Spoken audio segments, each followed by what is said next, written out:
What's up YouTube? Welcome to the channel. It has been a while for our subscribers to keep messages going, Alex Morley, where is Alex Morley? What has happened to Alex Morley?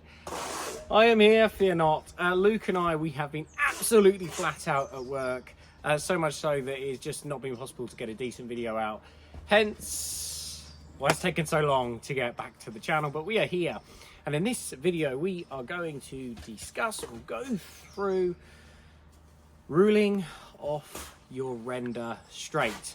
Yes, when it comes to specifically top coating, it is so important to get your render as straight and as flat as possible. And the reason being is when that sun rakes down that light, it looks absolutely terrible if you don't do it right. So in this video, we are going to show you the process we use to get our render nice and flat. Now we are on a house down in Eastbourne. We have done two sides of the house. We have one side left to go. It is a fairly small section, so it's pretty easy to get it straight, but we're going to take you through the process. Now, when it comes to tools, there are two tools that you can use. There are probably a few others, but the two main ones are a straight edge or a feather edge, and then you have a Darby. Now, for the benefit of this video, we are going to use a Darby. Now, we do use straight edges as well. In fact, we've used them before on the channel, but I've fallen back in love with Darbies, and I'm just surprised at how much easier it is to render or get render straight. So that is what we're going to use today, because for the DIYers at home or the inexperienced, we want to try and make it as easy as possible for you. So we're going to suggest the Darby. So what is a Darby? Well, it is this thing here. Now this is possibly about as old school as it gets, with the exception of obviously a timber straight edge, which apparently is actually preferred when it comes to sand and cement. The only downside with the timber straight edge is over time they wear out, they warp, etc. So we're going for the slightly modern day, which is a Darby. So basically straight edge with two handles.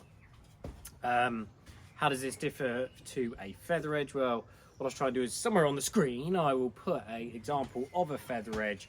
Basically it is a straight edge, hollow inside, and it basically goes down to a point. It has no handles. Why do we think these are better? Now, we used these probably 10 years ago, something like that, and then we stopped using them for years. And I'm going to be honest with you, I bought this again about a month or two ago, mainly because I really like the handles. They've got oak handles on this, and this was 20 quid. I think I bought it from Tool Station. The difference between one of these and a feather edge is about twice the cost. So straight away, if you're a DIYer, new to the game, these are far cheaper. They do just as good a job. The other really nice thing about the way these work is that you basically are pushing the render into the wall with quite a lot of pressure, and then you can feed all the low spots in really easy with a feather edge. You'll see this in action in a moment.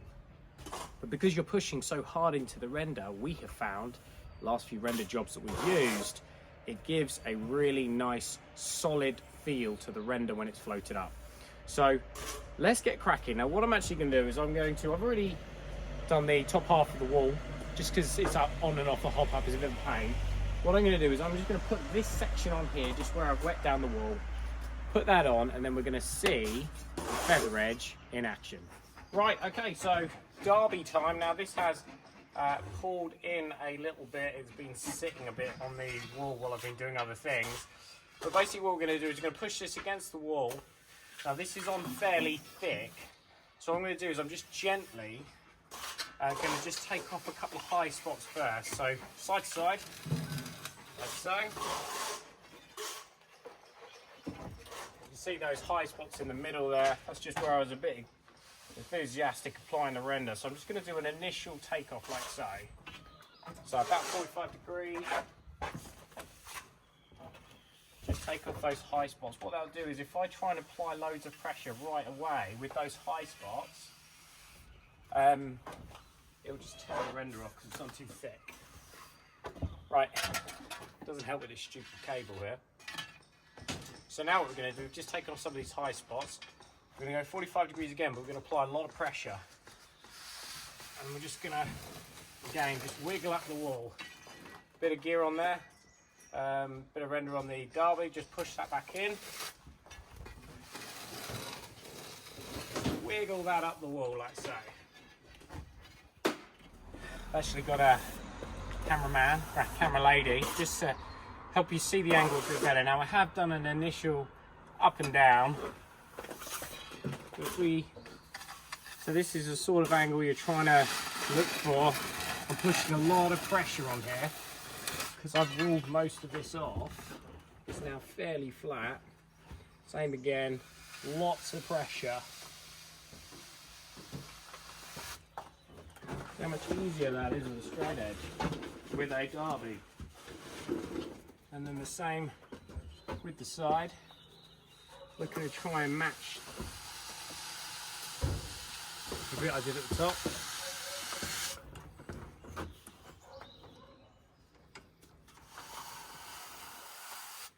See, it's a little bit low there.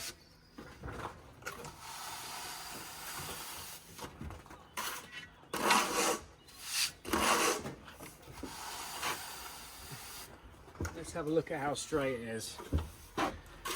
It's on camera, so it's probably going to look terrible. Right, so if the camera lady comes around, has a look on the side, we'll just stand to the side there. So we go higher up, so you can see it going up, go across, you can see straight across. And then if we check the vertical,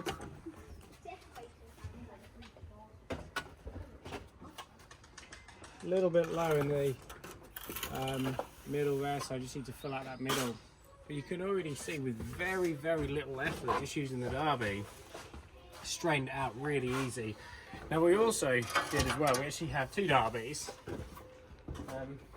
This one we actually cut down, so this one's actually 100mm. Now what we do is when we need the handles we just switch them out.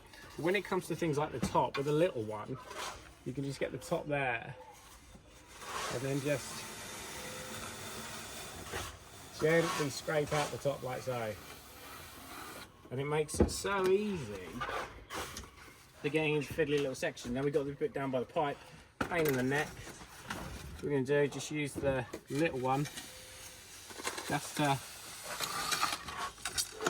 straighten out round the back of the pipe like so.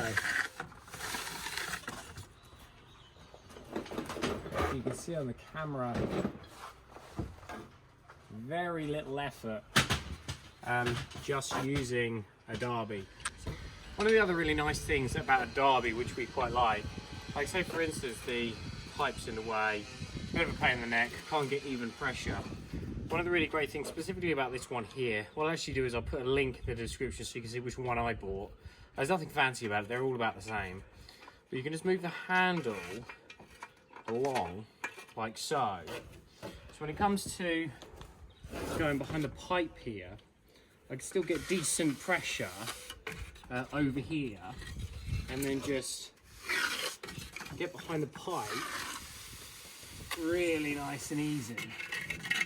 Also, when it comes to ruling off your render, one of the things which is really important, it is really easy to get wrong, especially if you're doing a two-story building or higher, is the join between levels. It is so easy not to get that straight. And when it comes to ruling off, now Luke is below, he's ruled, he's going off the bead the same as I am, so this area should be about right. But when it comes to this section here, so it's about a foot to 2 foot from sort of here and then below, it's really easy to get a dip, and it's probably not going to be very visible on the camera, but if I was to put the Darby down like that, you can clearly see that this area here is actually fat, so it's on too thick. Now if we were to, even if I was to rule this up and down straight, what you'd actually find is I'd end up, to match Luke's, I'd probably end up dipping out the wall, which is not what you want.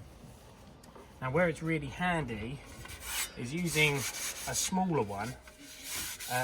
So let's say this is a meter, this is literally a 1200, which we cut down to 100. And when it comes to straightening off, I'm going to go nice and gentle, but I'm just looking just to scrape that section flat like so, until I marry up with lugs. Now what we will do, once we're done doing this, is we'll then check it against the bigger straight edge. What you find with a big straight edge is really difficult to control it properly, and what you end up finding, especially if you've got a dip, what you actually find is the big one actually ends up taking out stuff at the top and at the bottom, whereas actually you just need to fill it in. So we always recommend with these sections, use a smaller one. If you don't have a small one, it's something like one of the Refina spatulas, the plastic ones. They've got really stiff blades, and if you have that at 90 degrees, it'll have a very similar effect.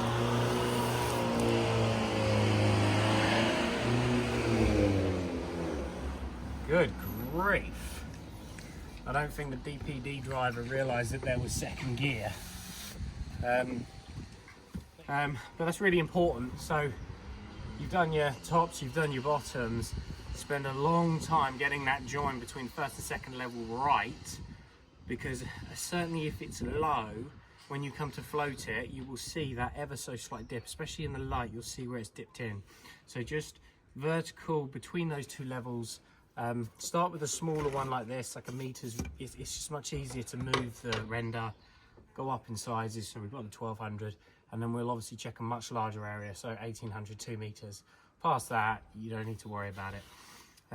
But hopefully that helps in getting that join a little bit better.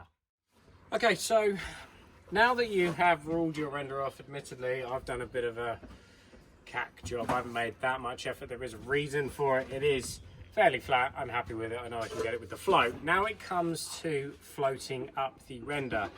Now, there are two things of which massively affect how flat your wall is. One, how good you are at ruling off, and the second is floating up at the wrong time. And 9 times out of 10, you get someone who does an absolutely beautiful job of ruling off, and then they float it up too early. That invariably is what happens. Now, if we were to have a look down here, it is very, very wet. My fingers are digging in, so if I was to run a float over the top of this, it's going to start sticking in, makes it really hard to float up. Now, if you were to have a look at this section here, this is a lot firmer. I can push pretty hard on this. It's firmed right up. Now, if I was to rub my hands, it's still going to move, but firm pressure, not moving. You know, if we have a look back over this section here, put my hands in, you can literally see my hands are wet. Now, if you were to try and float up the wall when it was like that over there, absolute nightmare. It's going to look like the waves of the sea. What you want is to wait for it to firm up. Now, this can be quite scary, but if you work at a system, so for instance, I'm working top, going down, I'm just keeping an eye on it, and I can just float up as I start to bring the render down. So it all dries as a contraflow system. So once it's firmed up like this, where your hands are not pushing in, you know, if I was to drag the plaster, it would come out. That's about the right time to start floating up. Now, there are 3 options, or 4 options. You could have a wooden float. I don't like wooden floats. I don't think that they're great. So you've got polythene floats, you've got ABS plastic floats, and then you have the power floats. Now, the reason why we don't have to make an awful lot of effort ruling off walls is because we own a power float. Now, the power float that we own is this one here. It's by Refina / stock. This machine, if you are serious about render, you do it every single year.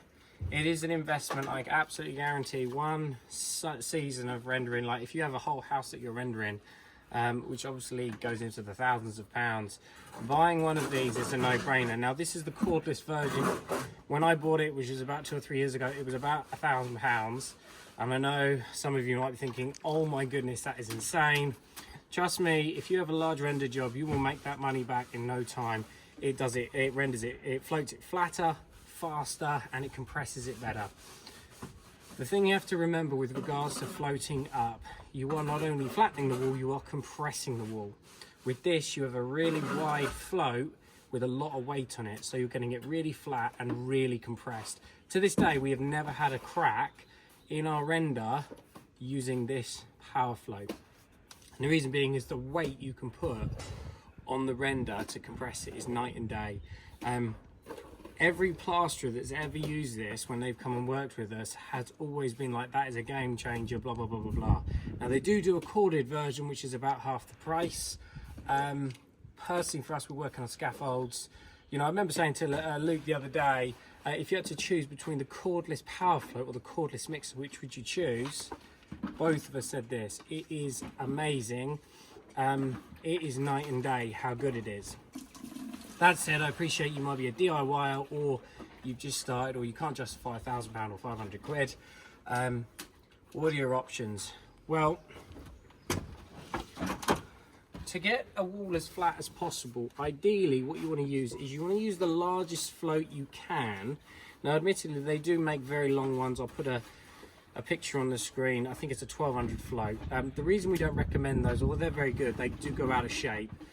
So Refina make an ABS plastic float. Now this one is 16 inches wide, so she's a big girl, and this will float the wall really nice and flat. So if I was to use it, you can really beat down on it and get it nice and flat. So if you're going to do this by hand,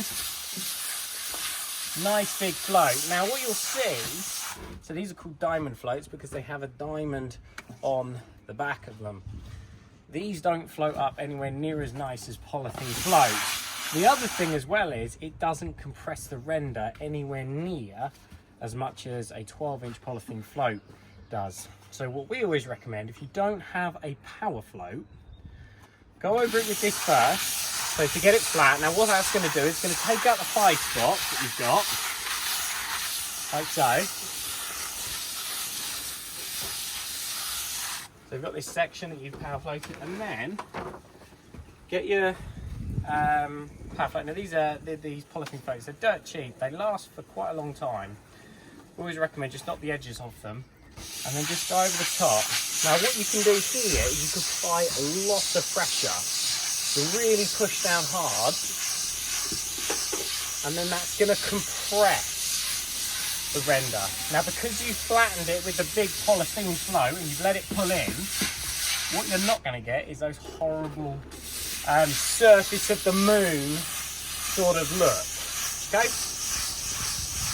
So then what you want to do, go over the whole thing. Now the big boy, the £1,000 machine. Now you might be thinking, oh my goodness. Now, if you've got a whole house and it's ranging from £8,000, £9,000, £10,000, you've got 2 or 3 of those in a season, which is not even an awful lot. This is not a particularly expensive investment. Now let's just have a look. Very little effort. What I'm going to do is I'm just going to lean on the power float and we're just going to go straight over the top of this.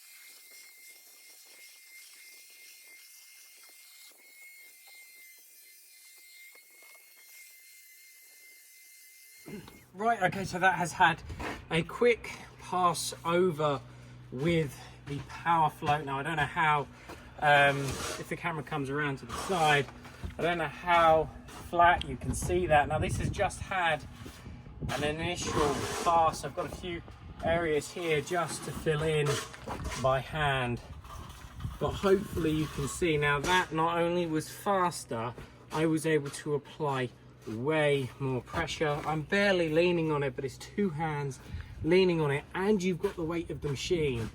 It's quicker, it's flatter, it compresses it better. That section was probably done in about 3 minutes. Luke's got probably double the size downstairs. He will go over, power float that as well. Literally this whole front of this house you can power float in about an hour. So it is a big investment. As I say, I don't know what it is now. The cost of living, it's probably a lot more now. It's £1,000 when I bought it. Even if you hired one, it's a no-brainer. Not only that, the less strain on your body is night and day. But the important thing to take away from this, even if you don't have a £1,000 machine, it's not a big deal. Use one of those bigger floats. I'll leave a link in the description with regards to the ABS float that Refina supply. That larger one will help you get it a lot flatter, and then go over it with the top with a polythene float. You will find it an awful lot easier. Now all that is left to do is just to sponge this up, and then it will be finished. What I'll do is I'll put a video in the description now, video clip now, so you can see how this all came out. But that is the key when it comes to ruling your render off nice and flat, getting that top coat really nice. We recommend using a Darby. It's something that we've gone back to. Certainly if you're a bit inexperienced or you struggle using a straight edge, the Darbys are way easier. You can really lean on the render to compress it into the wool, and then just wait that little bit longer before you start floating up. If your hand is pushing in to the render, it is too wet. You should be able to just gently push in, have a little bit of moisture, a little bit of movement. Now don't get me wrong, if it gets away from you, you can spray the wool down. If you've used a product called Render Mix in your top coat, I'll put a picture of the product on the screen. If you spray the wool down, it will reactivate the render. Now if you do this too much, what you'll get is what are called burn marks. Now burn marks are where the cement comes to the top of the surface, and it does, as it dries, it goes a black colour or dark grey colour. It's not a big deal when it's painted. It you know, you don't see it, but as it's drying, it doesn't look great. It looks a bit unprofessional. Sometimes it does happen. You can't get away with it sometimes, especially on the edges of the beads. That's why we said put SBR on there. That will slow that down, so it all dries at the same time. But hopefully this video has been helpful in helping you start to get the render as flat as what you like. And you know, when that light hits it, it'll hopefully show up really nice, smooth and flat, so you don't have those horrible wavy marks in the render, which we see all too often with inexperienced plasterers and renderers. So if this video has been helpful, consider giving it a thumbs up and subscribing, and we look forward to seeing you on the next one. Thanks again.